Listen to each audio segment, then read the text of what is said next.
दोस्तों ये तस्वीरें देखिए जरा, कितनी भयंकर तबाही मची हुई है। ये अभी एक नया चक्रवाती तूफान चल रहा है जिसका नाम है फंग वोंग, और इस तूफान ने इतना तांडव, इतनी तबाही मचा रखी है कि इस तूफान की वजह से तेज हवाएं चल रही हैं, भारी बारिश और बाढ़ आ रही है। कई जगहों पर इमारतें ढह गई, सड़कें टूट गई, 6 लोगों की तो मौतें भी हो चुकी हैं और 1.5 लाख से भी ज्यादा लोगों को रेस्क्यू किया गया है। आखिर ये तूफान इतनी बड़ी तबाही कहाँ मचा रहा है? हालांकि हमारे भारत में इस तूफान का कहर देखने को नहीं मिल रहा है, लेकिन दुनिया के कई देशों में ये तूफान कहर मचा रहा है। ये तो पूरी खबर अपन देखेंगे ही। बाकी इधर भारत के अधिकतर राज्यों में मौसम विभाग ने अभी शीतलहर की चेतावनी जारी की है। बारिश वगैरह का अलर्ट तो नहीं है। अभी देखिए कुछ मौसम के लेटेस्ट अपडेट। दक्षिण भारत के तमिलनाडु में ऊटी में तो ओस भी जमने लगी, इतनी तेज ठंड बढ़ गई है। मध्य प्रदेश में भी शीतलहर का अलर्ट। इधर राजस्थान समेत 5 राज्यों के 30 जिलों का पारा 10 डिग्री से भी नीचे पहुंच चुका है। राजधानी दिल्ली में तो AQI भी 400 के पार हो गया है। तो कई अलग अलग राज्यों में मतलब ठंड वगैरह की चेतावनी आई। दिल्ली में प्रदूषण बहुत ज्यादा ही बढ़ा हुआ है। तो चलिए सबसे पहले तो भारत के अलग अलग राज्यों के मौसम के हालातों पर नजर डाल लेते हैं और फिर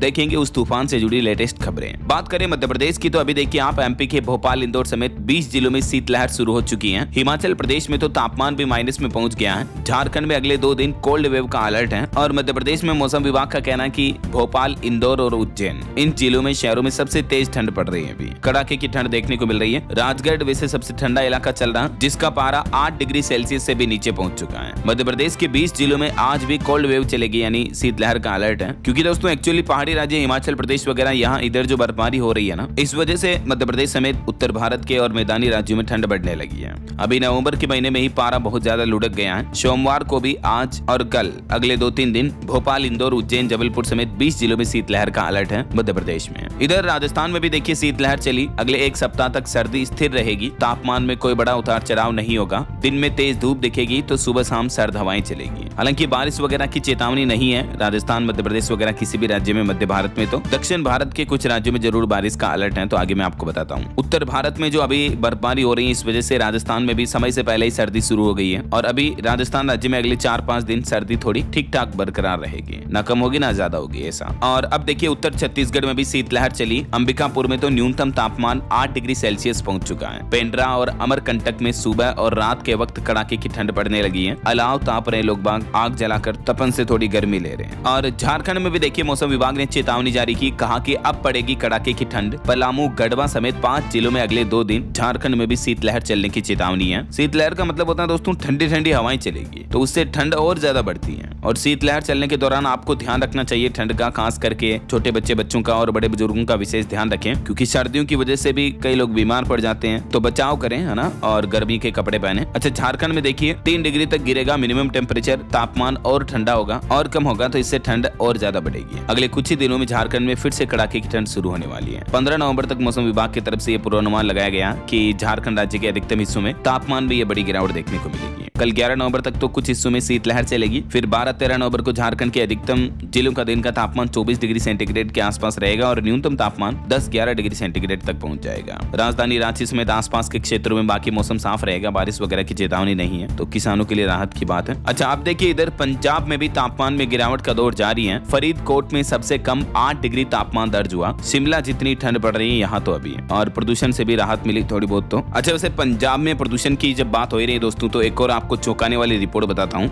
जरा देखिए आप भी हैरान हो जाएंगे। आज सुबह दोस्तों मॉर्निंग बुलेटिन वाले वीडियो में मैंने आपको एक खबर बताई थी कि भारत में वायु प्रदूषण हर साल लाखों लोगों की जान ले रहा है। लोगों की सांसों पर भी संकट बना हुआ है। जो हमारे भारत की प्रदूषित हवा है ना, इस वजह से हर साल लाखों लोगों की जानें जा रही है। और इसी दरमियान मैंने आपको एक राज्य का डेटा और आंकड़ा भी बताया था कि इस राज्य में तो प्रदूषण से हर रोज 130 लोगों की मौतें हो रही है। साल 2023 में 48,000 से भी ज्यादा मौतें हुई पोल्यूशन की वजह से। वैज्ञानिकों की स्टडी में ये चौंकाने वाला खुलासा सामने आ रहा, और वो राज्य है दोस्तों पंजाब राज्य है, जहां ऑन एवरेज हर रोज 130 लोगों की जान मौत की वजह प्रदूषण बन रहा है। साल 2023 में पंजाब में विभिन्न कारणों से यानी अलग अलग वजहों से कुल 2,30,000 मौतें हुई थी, जिनमें से 48,000 मौतों में वायु प्रदूषण के जोखिम कारकों की भूमिका रही है। अब जरा सोचिए आप, जो पोल्यूशन के हॉटस्पॉट शहर होते हैं जहां AQI का लेवल बहुत ज्यादा होता है 300, 400, 500 तक, वहां लोगों की जान जाने का मौत का जोखिम और भी ज्यादा बढ़ जाता है। और अभी की जो भारत में पूरे देश भर में भी वायु प्रदूषण हर साल लाखों लोगों की जान ले रहा है। सबसे ज्यादा हालात राजधानी दिल्ली में भी बिगड़े हुए, आपको पता होगा। देखिए लेसेंट की रिपोर्ट के मुताबिक वायु प्रदूषण के जानलेवा प्रभावों को वैज्ञानिकों ने उजागर किया,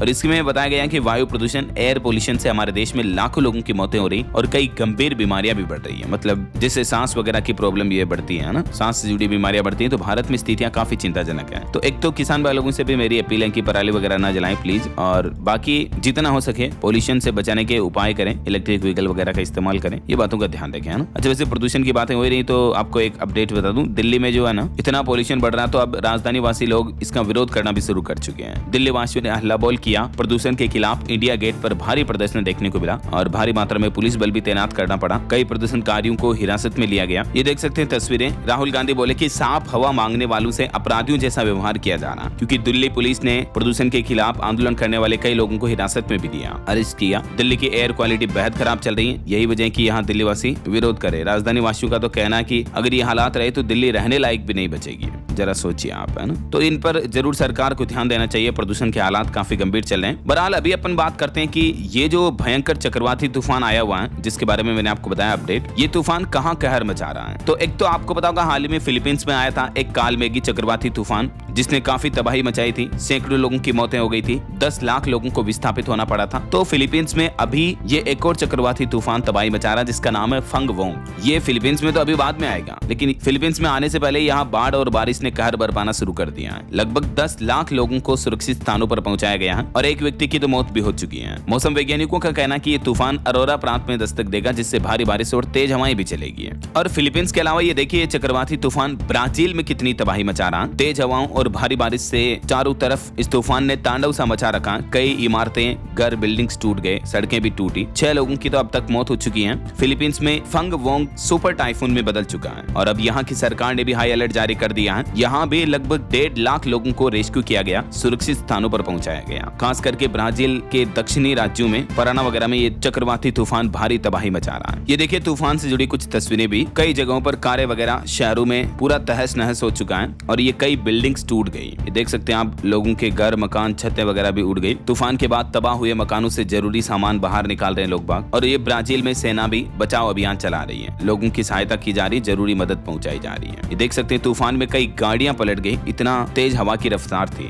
बिजली के पोल, बिजली के खंभे, कई लाइनें टूट गई। और ये फिलीपींस में भी तूफान की एंट्री से पहले ही भारी बारिश और बाढ़ ने तबाही मचाना शुरू कर दिया। फिलीपींस में अभी 185 से 230 किलोमीटर प्रति घंटा की रफ्तार से हवाएं चल रही है और 1.5 लाख से ज्यादा लोग सुरक्षित जगहों पर पलायन किए हैं। बसों के जरिए ऊंचे इलाकों तक लोगों को पहुंचाया जा रहा है। ये तस्वीरें देखकर आप अंदाजा लगा सकते हैं। और इस तूफान की वजह से और भी समुद्री इलाकों के आसपास तेज हवाएं चलने और ऊंची लहरें, सुनामी वगैरह की चेतावनी भी जारी की है। तो ये तो दोस्तों दुनिया भर में जो मौसम के हालात चल रहे, गंभीर स्थितियां चल रही, उसके अपडेट रहे। भारत के वैसे मैदानी राज्यों में और मध्य भारत के किसी भी राज्य में तो बारिश का अलर्ट नहीं है, लेकिन दक्षिण भारत के राज्य जैसे तमिलनाडु वगैरह में बारिश देखने को मिल सकती है। स्काईमेट वेदर की रिपोर्ट के मुताबिक ये मौसम पूर्वानुमान आप देख सकते हैं। अगले 24 घंटों के दौरान केरल, दक्षिण तमिलनाडु, अंडमान निकोबार द्वीप समूह में हल्की से मध्यम बारिश होने की संभावना रहेगी। बाकी दक्षिण तटीय आंध्र प्रदेश और लक्षद्वीप वगैरह में भी कहीं कहीं हल्की बारिश हो सकती है, लेकिन मध्य प्रदेश, झारखंड, छत्तीसगढ़ वगैरह इन मध्य भारत के मैदानी राज्यों में ठंड की लहर, कोल्ड वेव यानी शीत लहर चलेगी। बारिश वगैरह का अलर्ट यहाँ नहीं है। ओके, तो ये तो रहे मौसम अपडेट। और अंत में दोस्तों आपसे एक छोटी सी रिक्वेस्ट करना चाहूंगा। देखिए पंजाब अमृतसर के एक फौजी सेना के जवान के बेटे को गंभीर बीमारी है, तो अमेरिका से उनके लिए एक टीका आएगा और उस टीके के लिए 1 साल के अंदर अंदर इनको 24 करोड़ रुपए चाहिए। अभी तक इनके परिवार ने 3 करोड़ रुपए जुटा भी लिए हैं। मैंने आज सुबह मॉर्निंग बुलेटिन में भी आपसे अपील की थी कि जितना हो सके दोस्तों आपकी श्रद्धा के अनुसार इनकी मदद अवश्य करें। ये इन्होंने यहाँ हेल्पलाइन नंबर भी दिया है। बॉलीवुड एक्टर सोनू सूद ने भी इनकी मदद के लिए आप लोगों से अपील की है। तो ये QR कोड है। मुझसे भी जितना हो सका मैंने मदद किया तुरंत जैसे मैंने खबर देखी, और आपसे भी रिक्वेस्ट है जितना हो सके दोस्तों आप भी मदद अवश्य करें। बाकी हम बेस्ट विशेष करते हैं कि जल्द से जल्द ये बच्चा ठीक हो जाए। ओके दोस्तों, तो इस वीडियो को लाइक और शेयर करना अपने दोस्तों मित्रों के साथ फेसबुक, व्हाट्सएप, इंस्टाग्राम सब जगहों पर शेयर कर दीजिए इसका लिंक। और बाकी DLS न्यूज चैनल को सब्सक्राइब करके बेल आइकन जरूर दबा देना रोजाना ऐसे इन्फॉर्मेटिव जानकारियां, महत्वपूर्ण समाचार देखते रहने के लिए। जय हिंद, जय भारत, वंदे मातरम।